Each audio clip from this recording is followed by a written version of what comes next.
Nostalgia is one hell of a drug, and game developers and publishers are more aware of it than ever before. Take the latest remake to hit the gaming market, for example, Little Big Adventure, Twinsen's Quest. 30 years ago, the original PC release surprised everyone by selling a whopping 500,000 copies in a 5-year span. It might not seem like much now, but back then this would have been considered a massive sales figure. Created by Adeline Software and published by Electronic Arts in Europe, Little Big Adventure wowed audiences with its use of full-motion video, voice acting, and magical storytelling methods. For many, it was a landmark title that was hugely influential during their childhood years. While the US division of Electronic Arts wished for the game's lead character Twinsen to be a bit rougher and tougher in order to appeal to Westerners, Adeline Software stuck true to their vision, not wanting to alter the game's script. One thing the developer couldn't prevent from happening, however, was a poor US marketing campaign, where Little Big Adventure was painted as more of an action title. This led to lower sales in the United States, which is why it may not have been on your radar. It has been 30 years now since the original game was released, but patient fans will finally see the series return in this remake of the 1994 original. But is Little Big Adventure, Twinsen's Quest still full of magic all of these years later? Or did it deliver a swift kick to my magical balls? Let's find out in our full review.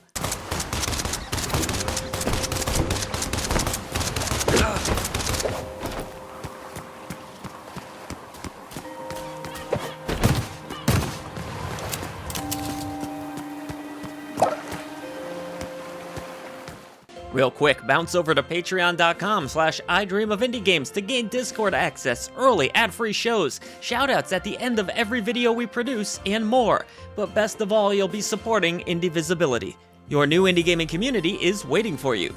For those of you unfamiliar with the original game, Little Big Adventure, Twinsen's Quest is a 3D action title that takes place from an isometric viewpoint.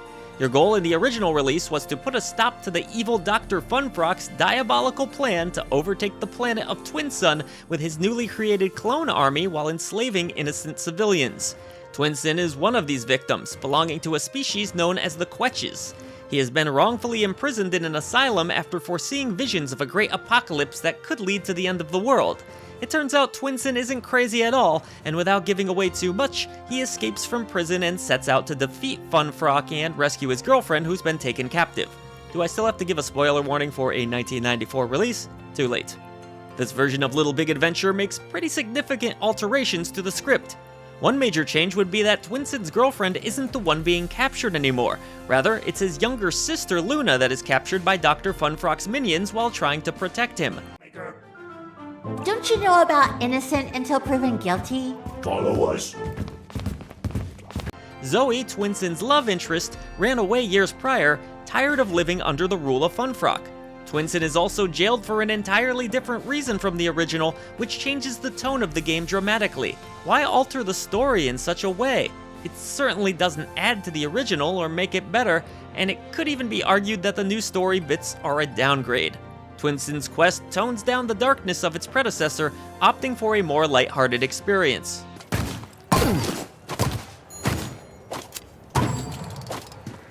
While the original tale was quite good for a game released in 1994, this reimagining doesn't do it justice. Canned voice performances, poor dialogue, and unnecessary script changes are but a few of the issues with this self-proclaimed remake.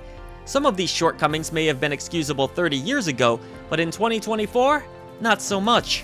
While the game does attempt to capture the spirit of the original in some regards, including video cutscenes, it more often falls flat. Fans of the 1994 game may even feel downright offended by some of the head-scratching decisions made.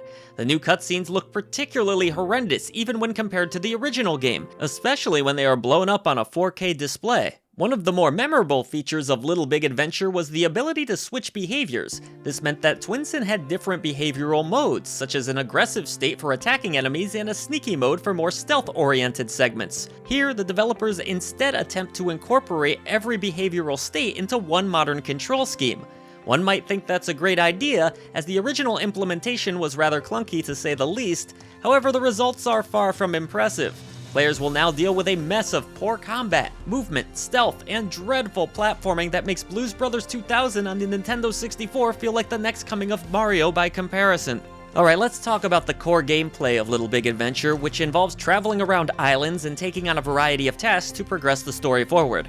Each island has its own set of inhabitants, some of which are friendly towards Twinsen, and others that will attack on sight in the hopes of locking him back up. In order to fight off foes who want to rearrest you, you'll need to use your fists, good luck, or a magical bouncing ball. The ball can be tossed from a fair distance, with players now having the ability to lock onto their enemies. Regardless of how you attack your foes, combat feels absolutely atrocious. Should you go in swinging, Twinsen will flop around like a flaccid ding-dong while being pelted by fists and bullets. Wanting to use your rubber ball instead? Prepare to roll around like an idiot as enemies absorb hit after hit before they either burst into a coin or restorative health. There's really no other word to describe the combat of this game other than bad. And while I know it's based off of a combat engine created in 1994, shouldn't a remake be about making the original experience play better? Otherwise, you gotta ask, what's the point? Stealth is also utterly useless, as the brain-dead enemy AI will either let you pass by freely or toss a small amount of bullets in your direction before letting you carry on with your day. If Solid Snake went strolling by in a cardboard box, the enemies in Little Big Adventure probably wouldn't pay much attention to it. That's how oblivious they are. The game feels somewhat directionless at times. In a lot of cases, I stumbled into the next story segment by talking to random characters that have seemingly nothing to do with anything. Quests, if you can call them that, range from dumping a bottle of syrup into polluted water to make it taste better, to pushing crates onto clearly marked locations. How one bottle of syrup could impact the taste of an entire water reservoir is beyond me, but that's video game logic for you. The puzzles themselves aren't overly challenging, outside of contending with the poor controls. At the least, there is a halfway decent quest log that helps you have somewhat of an idea as to what you should do next. Unfortunately, the most organized quest log in the world won't save you from the platforming segments in Twinsen's quest. Twinsen's jumps feel like Gumby trying to pass a sobriety test after drinking a bottle of Jack Daniels. There were times where I couldn't tell whether I was going about the platforming sections wrong, or the game just wasn't functioning properly. A tip though, don't try to run and jump at the same time. Rookie mistake. And the bugs? Where does one even begin with the bugs? How about losing an hour of progress because every time I exited a home, I died on repeat? Thanks, autosave.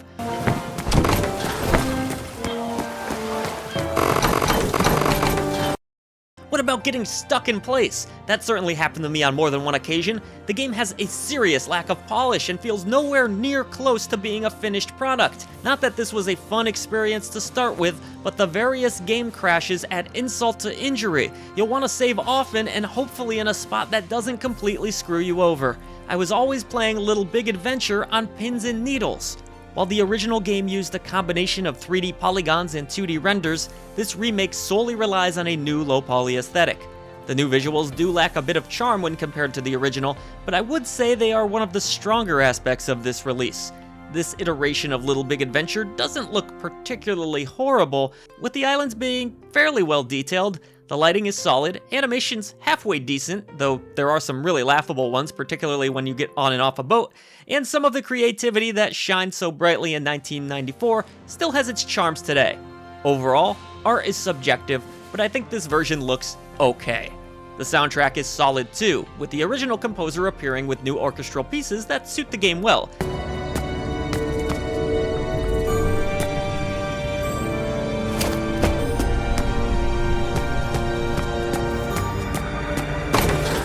Though the songs didn't always loop and I was sometimes left in silence. They are adventurous and grandiose compositions when they are here though, as they should be.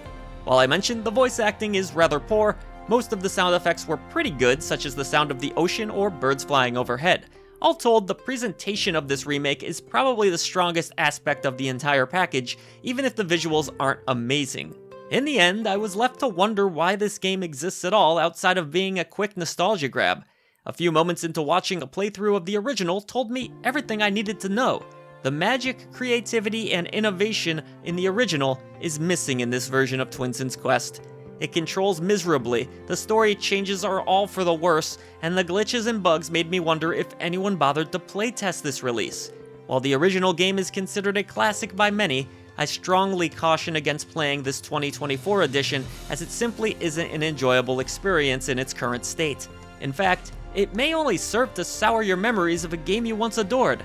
It's a shame because with a little more polish and refinement, this could have been a halfway decent remake of a game that deserved one. Here at I Dream of Indie Games, we believe that games are so much more than a number, which is why we have our 3 Genie Lamp tier system. A bronze lamp represents a good game with quite a few issues, a silver lamp represents a great game with just a few nagging issues, and there's the elusive golden Genie Lamp of approval for those releases that just have to be in your collection. We also have the rusty lantern for those mediocre titles that have just a faint glimmer of hope, and the dreaded Indie Krampus for the ones that you should avoid. And unfortunately, I just have no choice here other than to give Little Big Adventure the Indie Krampus.